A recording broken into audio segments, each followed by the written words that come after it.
ETF index mutual funds నేర్చుకుని stock మార్కెట్లో రాణించాలనుకుంటున్నారా? వెంటనే ఈ నెంబర్కి కాల్ చేయండి. నమస్తే, welcome back to Suman TV. Bharat టెక్కీలకు ట్రంప్ షాక్. 2027 వరకు నో H1B వీసా. మరి డాలర్ డ్రీమ్ సంగతి ఏంటి? బార్డర్లో అరెస్టులు, ఇల్లీగల్ ఇమిగ్రెంట్స్ ని అలర్ట్ చేస్తున్నాడు ట్రంప్ గవర్నమెంట్. మరి సోషల్ మీడియా అకౌంట్స్ ని ఓపెన్ గా పెట్టండి అని చెప్తున్నాడు, సోషల్ మీడియా వెట్టింగ్ అని చెప్తున్నాడు. అసలు ఏంటి ట్రంప్ ఏం చేయబోతున్నాడు?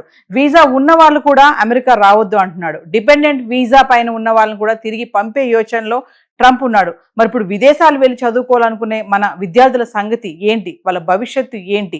అసలు ట్రంప్ ఏం చేయబోతున్నాడు? ట్రంప్ ఎప్పుడైతే అధికారంలోకి వచ్చాడో అప్పటి నుంచి ఈ క్షణం వరకు కూడా ఎన్నో డెసిషన్స్ తీసుకుంటున్నాడు, ఎన్నో బ్యాన్స్ చేయడం చేస్తున్నాడు.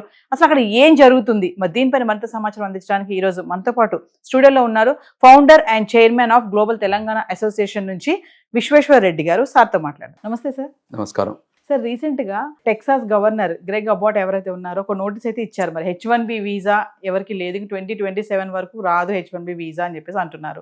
మరి దీని ఇంపాక్ట్ ఎవరిపైన పడుతుంది? అంటే మొన్నటిదాకా ట్రంప్ ఇస్తున్నటువంటి నోటీసులు ఇప్పుడు కొత్తగా టెక్సాస్ గవర్నర్ కూడా బయటకు రావడం చూస్తున్నాము.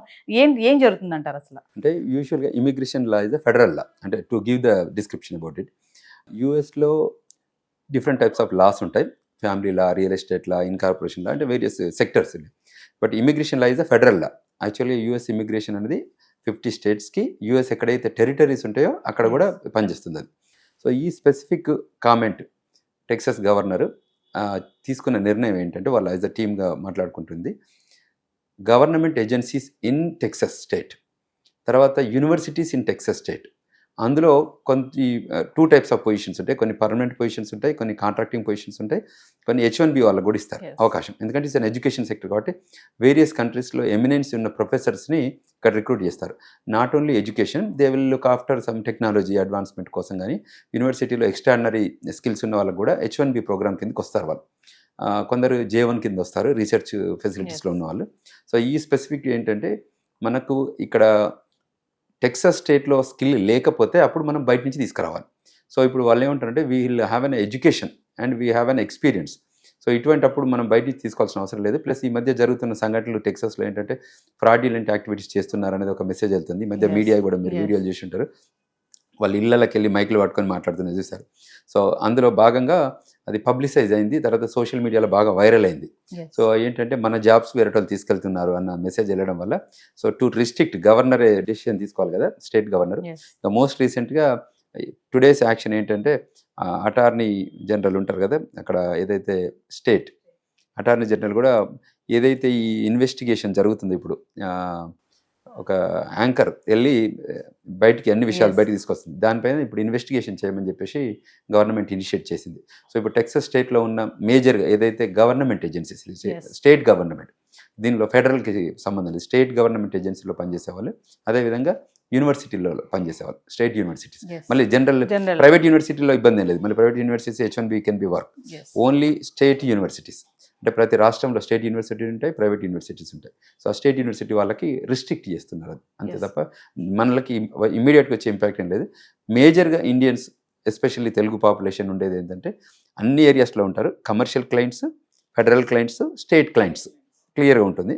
తర్వాత యూనివర్సిటీ క్లయింట్స్, అంటే మనం H1 ఫైల్ చేసేటప్పుడు, సో వాళ్ళు ఈదర్ స్టేట్ ఆర్ యూనివర్సిటీ చేసేటప్పుడు ఒక టైప్ ఆఫ్ యాక్టివిజం ఉంటుంది, ఫెడరల్ క్లయింట్ చేసేటప్పుడు ఒక టైప్ ఆఫ్ యాక్టివిజం ఉంటుంది. తర్వాత కమర్షియల్ క్లయింట్స్, వీళ్ళు విప్రో నుంచి, మన ఇక్కడ నుంచి TCS, విప్రో, ఇన్ఫోసిస్ ఇలా వెళ్ళి అక్కడ పనిచేస్తాయో, అక్కడ మనకి గూగుల్, మైక్రోసాఫ్ట్, అడోబీ, వేరే టెక్నాలజీ కంపెనీస్, అట్లా ఫార్మస్యూటికల్ కంపెనీస్ ఉన్నాయి. తర్వాత ఫైజర్ ఇవి ఉన్నాయి కదా టిపికల్గా, జాన్సన్ అండ్ జాన్సన్, ఇవన్నీ ఫార్మస్యూటికల్ కంపెనీస్. వాటిలన్నింటిలో కూడా స్టిల్ H1s ఆర్ యాక్సెప్టబుల్. 2027 వరకు కూడా ఉండదు అని చెప్పేసి అంటున్నారు. మరి అపాయింట్మెంట్ తీసుకున్న వాళ్ళ సంగతి ఏంటి? మరి జాబ్ కోసం ట్రై చేసే వాళ్ళ సంగతి ఇవన్నీ ఏంటి సార్? మరి తప్పకుండా బిగ్ కన్సర్న్. ఎందుకంటే ఎవరైతే కంట్రీ బయటికి దాటి ఇక్కడికి వచ్చిన వాళ్ళు మళ్ళీ అమెరికా వెళ్ళాలంటే తప్పకుండా వాళ్ళకి వీసా రావాలి. So within the time లిమిట్లో, అక్కడ ఎవరైతే క్లయింట్ ఉంటారో యూఎస్లో, క్లయింట్ కూడా టైం లిమిట్ అది 2 వీక్స్ 4 వీక్స్ అని ఇస్తారు తప్ప 4 months వెళ్ళి రమ్మని చెప్పరు. అంటే ఇండియాకి వెకేషనో లేకపోతే ఫ్యామిలీ విజిట్కో రావాలి తప్ప, అంటే H1B ప్రోగ్రాంలో అట్లా you can take extended time of leave, కానీ you can take longer leaves. So అక్కడ కన్సర్న్స్ ఉంటే మళ్ళీ ఒకవేళ ఆ జాబ్ పొజిషన్ ఓపెన్ ఉంటే పర్లేదు, కానీ లేకపోతే they will lose the job. Okay, ఈ డిపెండెన్సీస్ ఉన్నాయి మీరు అన్నట్టు ఇప్పుడు. అంటే దీని ఇలా ప్రొలాంగ్ చేసుకుంటూ వస్తున్నారు కదా సార్. మొన్నటి వరకు అయితే 2026లో ఇస్తామని చెప్పేసి అన్నారు, ఇంటర్వ్యూస్ ఓపెన్ చేస్తామన్నారు. ఇప్పుడు 27 వరకు వెళ్తుంది, అంటే దగ్గర 18 monthsకి ఇది వాయిదా వేయడం జరుగుతుంది. అంటే దీనివల్ల ఇంపాక్ట్ మన స్టూడెంట్స్కి, జాబ్ చేసే వాళ్ళకైనా ఇంకెవరికైనా దీనిపైన ఇంపాక్ట్ పడుతుందంట దీనివల్ల? అంటే వరల్డ్ ఇప్పుడు ఏదైతే ప్రోగ్రాము యుఎస్ ఇమిగ్రేషన్ లాలో ఉన్న ప్రోగ్రామ్స్ అంటే global programmes, not specific the Telugu రాష్ట్రాలు కానీ ఇండియన్ అనే కాకుండా వరల్డ్లో ఉన్న 180 కంట్రీస్లో ఉన్న ప్రతి ఒక్కరు కూడా H1B ప్రోగ్రామ్కి ఎలిజిబుల్ ఉంటుంది, F1 ప్రోగ్రామ్కి ఎలిజిబుల్ ఉంటుంది, విజిటర్ ప్రోగ్రామ్స్కి ఎలిజిబుల్. అంటే ప్రతి program immigration law related to every person across the globe. So మేజర్గా మనకు ఇంపాక్ట్ అంటే గ్లోబల్ ఇంపాక్ట్లో ఎక్కువ యూటిలైజేషన్ ఆఫ్ ద వీసాస్ అని ఇంటర్ చేసిండ్రే. ఇవాళ Hyderabad consulate is the biggest US consulate in south ఏషియాలో. సో అట్లా వేరే కంట్రీలో అంత ఉండకపోవచ్చు, చిన్న చిన్నవి ఉండొచ్చు. సో మేజర్ ఎవరైతే మనల్ని అక్కడికి వెళ్తున్నారో అక్కడ ఏదైనా ఇంపాక్ట్ ఉంటే అది కన్సర్న్ ఉంటుంది. తర్వాత ఎంప్లాయ్మెంట్ ఇష్యూస్ కానీ ఇది ఇమీడియట్గా అయితే మనకే impact compare to other countries. So ఈ ఏదైతే ఇండియన్ పాపులేషన్ F1 మీద వెళ్తున్నారో, ఇండియన్ పాపులేషన్ H1 మీద వెళ్తున్నారో వాళ్ళకి మేజర్గా ఇంపాక్ట్ ఉంటుంది. ఎందుకంటే వీసా అపాయింట్మెంట్స్ కానివ్వండి, ఇన్ అండ్ అవుట్ ఆఫ్ వెళ్ళి రావడం కానీ, మిగతా B1 B2 అంటే 10 years ఉంటుంది. ఒకసారి వీసా వస్తే 10 years వరకు ఉంటుంది, మధ్యలో ఓన్లీ 6 monthsకే వాళ్ళ stay in the United states. So ఇమ్మీడియట్గా వాటికి వచ్చే ఇంపాక్ట్ ఏం లేకపోవచ్చు కానీ but H1B is the biggest impact.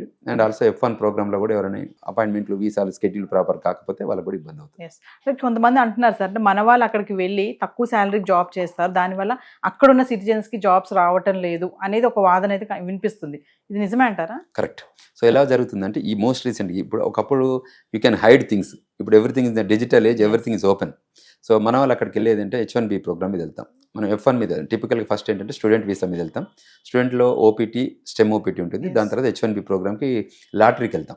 So లాటరీలో pick అయిన తర్వాత 6 years H1B మీద ఉండొచ్చు, కాకపోతే వాళ్ళు ఫస్ట్ 3 years ఇస్తారు. సో ఆఫ్టర్ 3 years మళ్ళీ అనదర్ 3 years ఉంటుంది.